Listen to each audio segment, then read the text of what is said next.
Chapter 2. The Home-In. "Do your job, boy," said Finn while forcefully opening the printer's case. It stopped working after the 1000th photo, and the boy didn't have a screwdriver at hand. So he was using his bare hands and brute force to crack the machine open. No progress at the task, thankfully. He did have a pocket knife. He just didn't think to use it. The door opened and the sudden wind makes the stacks of paper crumble and fly all over the room. Francine, Finn's mother, looked at the messier state of the room and even messier state of the boy. All drenched in sweat and ink and who knows what else. Wow. Buddy, you okay there? Is the boss here already? I'll be there in a second, okay? You are not going anywhere. You need to sleep. I just don't want to be alone right now, Mom. Finn was a terrible actor. He just didn't care about being alone, but he had an investigation to do. And not even the lack of sleep was going to stop him. Francine saw through the smug little lie and wanted to debate. But she knew better than to try to stop him from whatever obsession the boy had at the time. Fine, but the bus left. You're gonna have to walk. The boy's mother had a checkmate expression on her eyes. However, a voice came from under the doorframe. "I'll take him," said his brother Bill, who was standing there with a puppy smile, not understanding the attempt from his mother to preventing him from going. She just turned around slowly and glared at him for a second. Then, knowing she couldn't really convince him otherwise, she just said, Take a shower. Bill was one of his only friends, his best friend, no doubt. Older than Finn by just 15 minutes. But they couldn't be any more different. While Finn was thin and pale with dark brown hair, Bill was tall and strong. He was charming, charismatic, loved by his peers, with almost blonde hair down to his shoulders, sporting a smile everywhere he'd go. Most people couldn't even tell they were brothers, much less twins. On the way to the high school, the silence inside the car was awkward. Finn wasn't even blinking, and Bill didn't know how to approach the subject, the elephant in the room. "Listen, if you're gonna be quiet, we can just talk, right?" he finally said. Both shared a chuckle and the silence fell again. "You know, you should have seen it." "No, and neither should you.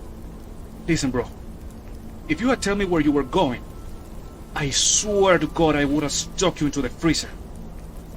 Yeah. That's what I didn't tell you." The little snarky tone makes Bill laugh very, very loud. "That's the Finn I know." And again, they share a chuckle. "Anyway," Bill continued, "did you at least get something? Like, something useful?" "Ah, shit! The camera!"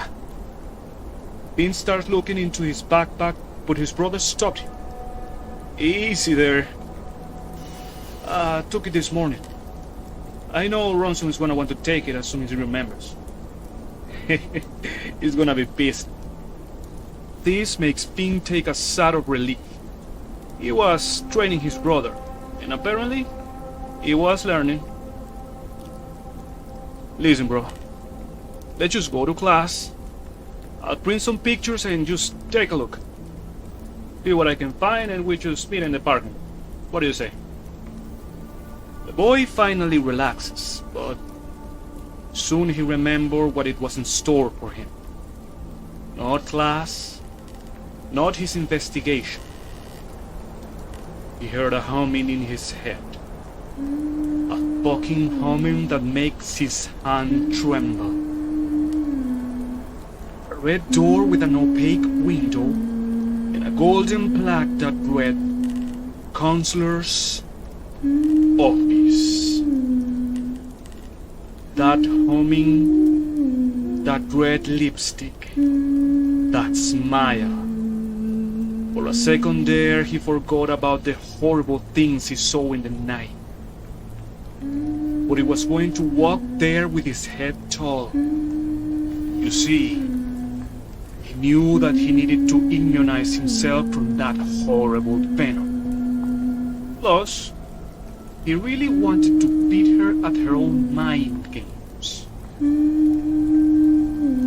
As soon as they got there, the brothers parted ways, and Finn is left alone in the hallways to walk and think, creating arguments and counter-arguments.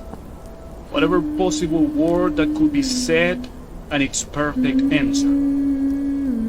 But even far away there was the humming, echoing through the halls, dissolving his shields like acid, making him feel vulnerable, scared even, more than before and more than ever.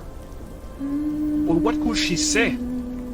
And what could he say? And the humming, getting louder and louder until he was there, with the red door standing merely 15 feet away.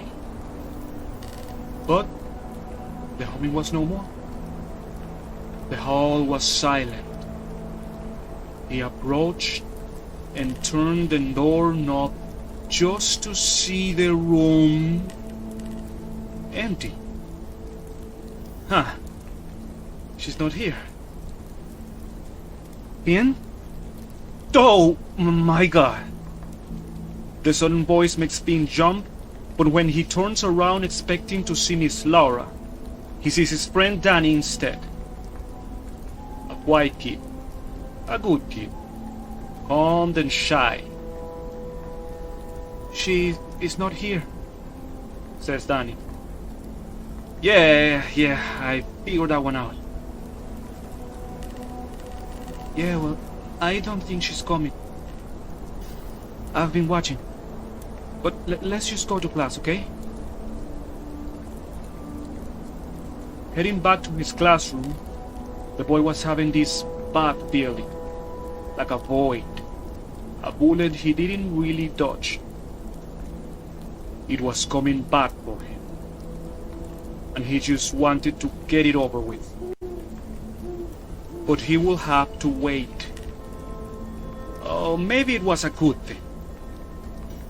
Maybe talking to her was just not what he needed. After all, he wasn't really at the top of his game. He was just tired, sleepy. He couldn't win an argument against her. Not like that. So tired, in fact, that he fell right to sleep barely 10 minutes into class. Finally, however, he was gonna get some rest. How adorable. My special little boy is sad because he didn't get to see me. Finn raises his head from the desk and sees himself back into the forest, still sitting down in the chair and surrounded by 3 other desks. Bill's, Danny's, and Mary. Ah, yes. Almost forgot about poor Mary. Laura walked from behind and grabbed the girl's chair. "Don't touch it!" screamed Finn, as scared as the night before. Worst. She just laughed and dragged the chair in front of him, leaving a trail of blood in the ground, like the chair itself was drenched in Mary's blood. But she didn't mind.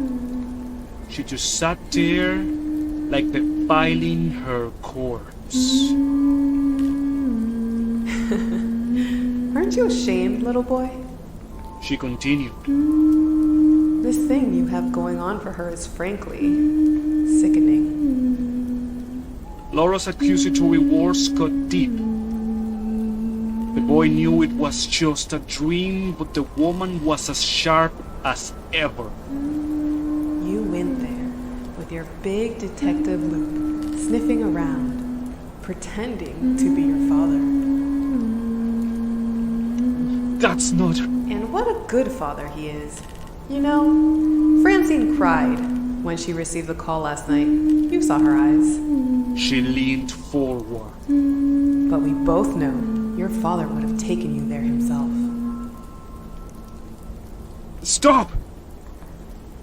Do your job, he says to a 17-year-old. What a good man he was.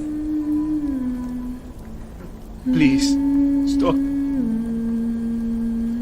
Do your job, boy.